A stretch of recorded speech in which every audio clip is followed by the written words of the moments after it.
Hello and good morning. Welcome back to another vlog. It is 6:30 a.m. I just woke up to feed Alice. She's stirring a little bit, so I'm gonna head in, get her fed, and then we'll get going with the morning.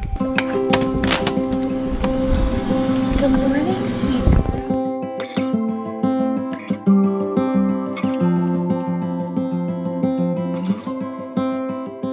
Alright, just got Alice back down. She usually goes back to bed after this first morning feed. Kind of depends what time she wakes up, because she usually wakes up sometime between like 5:30 and 7. And if it's closer to the 5:30 side, she'll usually go back to bed right after the feed versus like, having a wake window. But if it's closer to the 7 a.m. side, not always a sure shot, but it seems like she's gonna go back down. So I'm gonna make myself a coffee and have a little breakfast and then get ready to meet up with Jess on a run. We got a new Keurig since our old one broke, and it's a little fancier. It has a hot and cold milk frother. A little espresso pod. Don't mind if I do. Don't mind Grace's Olympic torch that she made at preschool.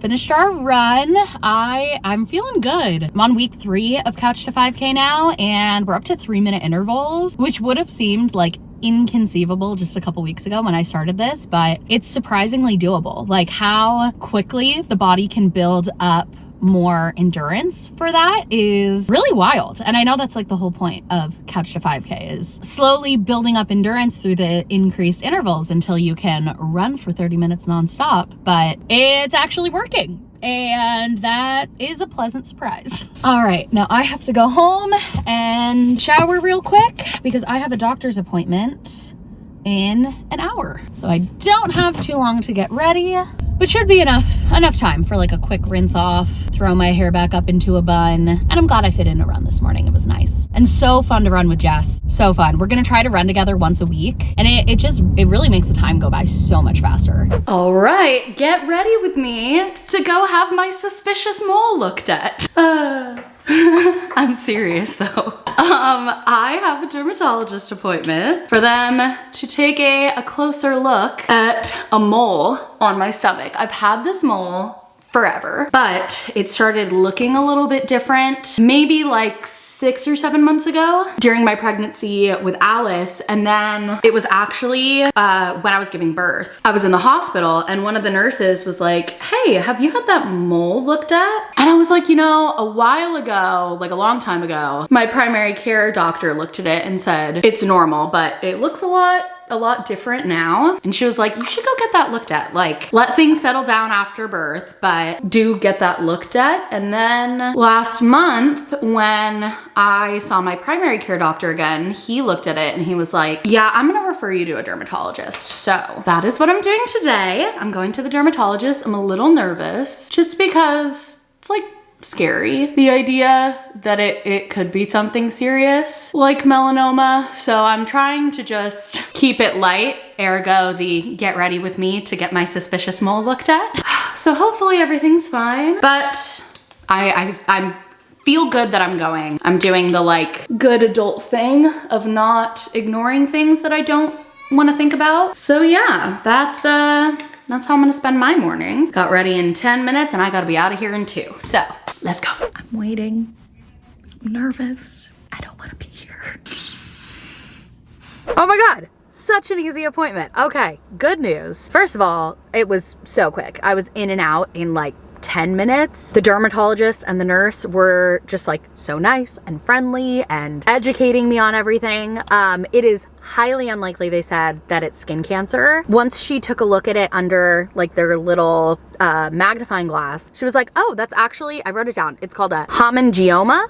It's actually a collection of blood cells that cause that change in color, and it's common in pregnancy because of the hormone change. It can actually cause that, which I just assumed that this timing was unrelated to the pregnancy. That's just the benchmark for me of when I noticed it start to change. But yeah, it's just some funky looking blood cells that clump together because of pregnancy hormones. But even still, she said they're just going to do a biopsy to double check, but highly unlikely that it would be anything concerning. But yeah, they numbed me and then shaved it off and then like zapped it, kind of like burned it. So she said the mole probably won't grow back. Like there's a small chance, but more likely than not, because it was like fully zapped.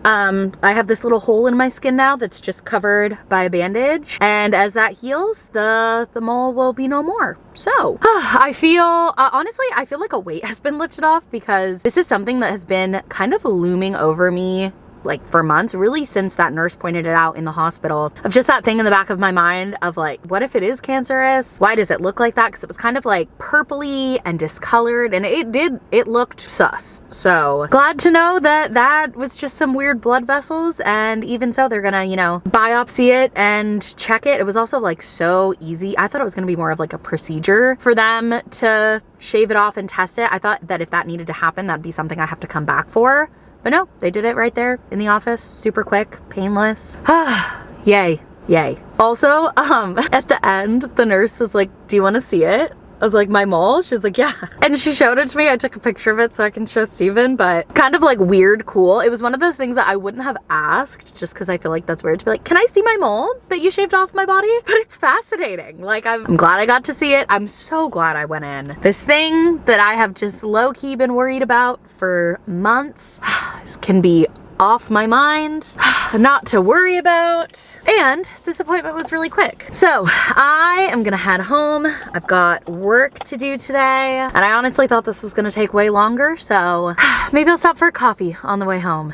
Yay, so glad.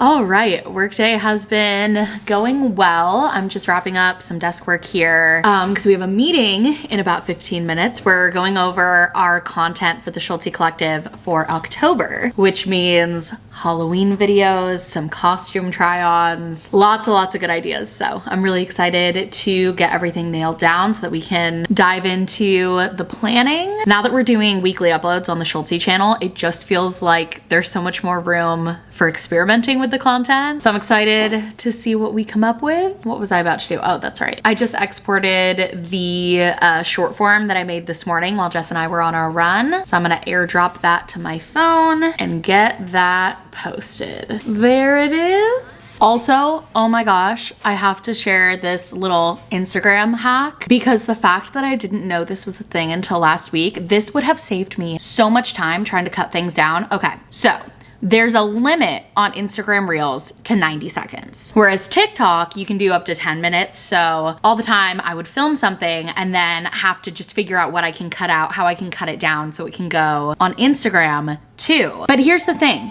If you upload it as a reel, it automatically crops it to 90 seconds. But Instagram switched over all video posts to now be automatically converted to reels, but video posts can be up to 10 minutes. So instead of clicking to reel, you go post. I've got my video here that is 1 minute and 33 seconds. Click next, add everything like normal. You can still add text and music and everything. Instagram treats it as a reel in every way that I can tell, except that it doesn't have the 90-second limitation. And oh my gosh, I don't know how long this has been a thing, if this is recent, but this is gonna save me so much editing time and allow me to be more creative with reels, because I feel like that 90 seconds was pretty limiting, and so happy. Just figured this out literally last week. I was Googling it because I saw an Instagram reel that was like definitely longer than 90 seconds. I was like, how do they, like, is that a feature I don't have access to? Googled it, figured out that workaround. And it was so nice because when I posted this cute little video of when we went to the Bippity Boppity Boutique, I was able to say everything that I wanted to say about the experience. I was able to keep it as long as I did for TikTok, and that was just a game changer. So if you didn't know, now you know. All right, meeting was great. And then I just wrapped up my desk work, came downstairs because I'm taking Grace to her dance class at 4. So I just wrapped up a little early, gonna grab a snack, and then we've got to head out in like 10 minutes. Between my appointment this morning and getting off early for her dance class, I feel like the day was really short, but it was a good day nonetheless. So I was gonna have some pita bread with this bitchin' sauce, but we are all out, so I'm wondering if we have like crackers or anything. We have crackers right in my room. We have your snack crackers, you're right. The pita crackers, yeah, you can have one. Happy to share. There you are. You excited for dance? Yeah. I'm gonna eat this real quick and then we'll pack up a bag for you and we'll get going, okay? All right, we got a snack. We scrounged one together.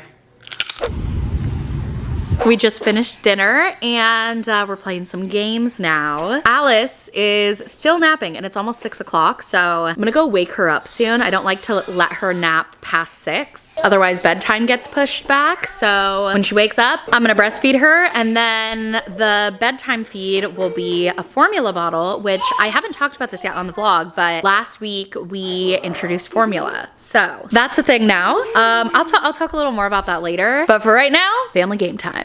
Going with yellow. What number is it? Number 3. Number 3. 1, 2. Ah! Oh my goodness.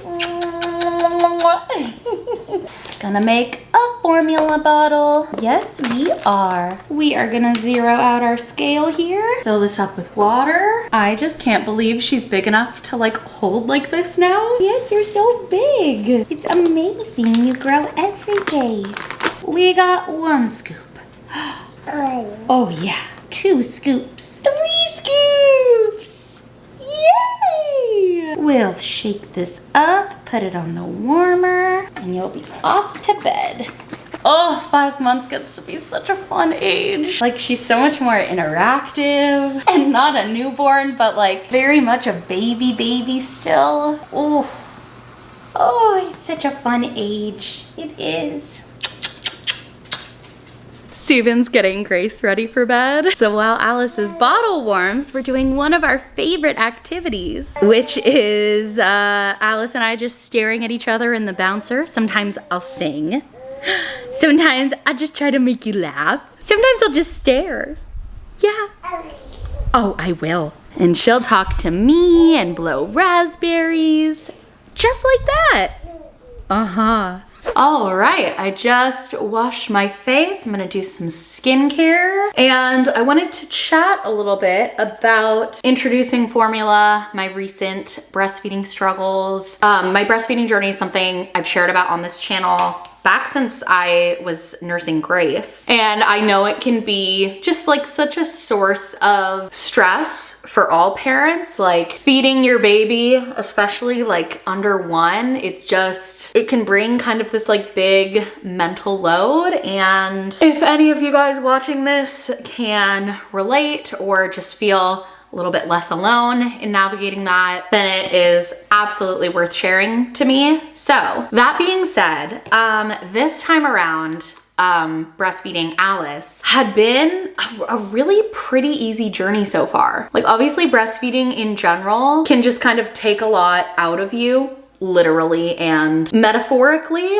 but we hadn't really had any big bumps in the road, and I would say that really started to change like maybe 2 weeks ago. I first noticed a big dip in my supply when I was pumping, but when I would nurse her, there didn't really seem to be supply issues. Like, she still seemed satisfied, and so I thought, okay, maybe this is just like an issue of output with the pump. I know that like there's a lot of different ways to workshop that and make sure that your pump is fitted right and everything. So I started trying to work on things with that. Didn't really make a change at all, but also I wasn't too concerned because like I said, when I would nurse her, there didn't seem to be an issue, and I had a pretty solid freezer stash. So even though my current output wasn't measuring up with what she was taking from a bottle when I would pump, we could just dip into the freezer stash. But then last week we started having feeds where after she would nurse, and it was very clear to me that I was emptied, there was nothing left. She still seemed hungry. She didn't seem satisfied. She was like rooting around, getting a little bit frustrated. And so then we started topping her off with a bottle of the frozen breast milk after those feeds. And I would pump to try and like continue increasing my supply and replacing that feed. And I would just get like literally nothing, like drops. And I started to get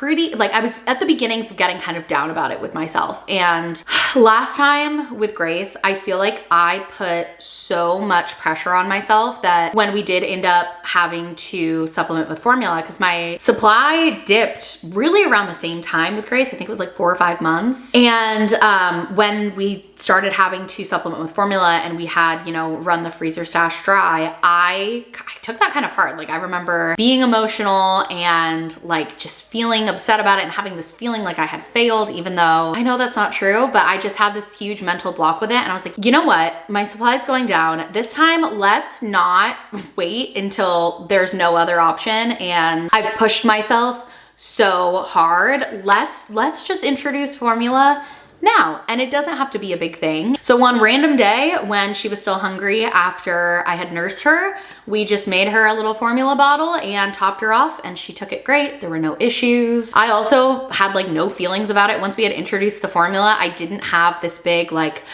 oh my gosh moment. It was just like, yeah, we give her formula and I'm gonna keep nursing her, and maybe my supply will come back up, but maybe it'll stay here or maybe it'll go away altogether. And any of those options are fine, because as long as my baby is fed, that is what matters. And I don't want to stress myself out over it. Combo feeding is great, and I don't need to think any deeper about it than that. And it's been going great. I feel less stressed about my supply, which can only mean good things for the supply increase. Breast milk supply is it's so complicated. Like there's so many things that can affect it, but we know that stress not gonna have a positive effect on breast milk production. So good to let go of some of that. And you know, I still get to nurse her. I've had a great experience nursing up until this point. I don't want to give that up, and I don't have to. Like this time, it just doesn't have to be a big deal. I can nurse her, and I can give her formula, and I can give her pumped breast milk in a bottle. And I am so glad that I didn't wait any longer this time, because like I said, I could feel that weight building and a little bit of that like almost panic about it setting in. And so I think it was nice for me to just rip the Band-Aid off and be like, oh, well,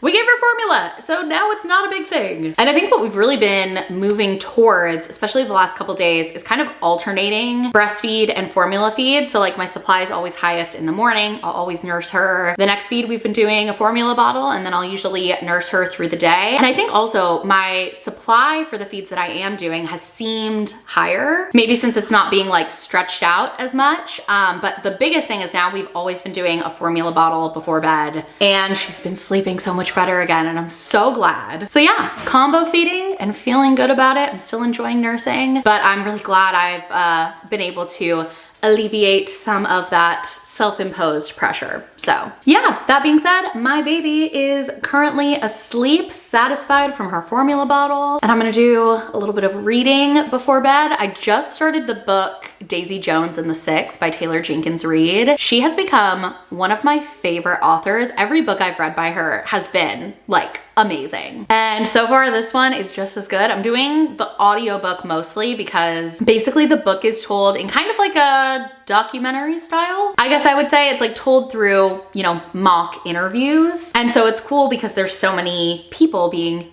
interviewed for the story. Everyone has like a different voice actor in the audiobook, and I'm really enjoying it. So actually, now that I'm thinking about it, I'm like, do I actually want to read on my Kindle, or do I just want to listen to my audiobook? I think I probably just want to listen to the audiobook because it's that good. Anyways, that is all for this vlog. Thank you so much for watching, and I'll see you next time. Bye.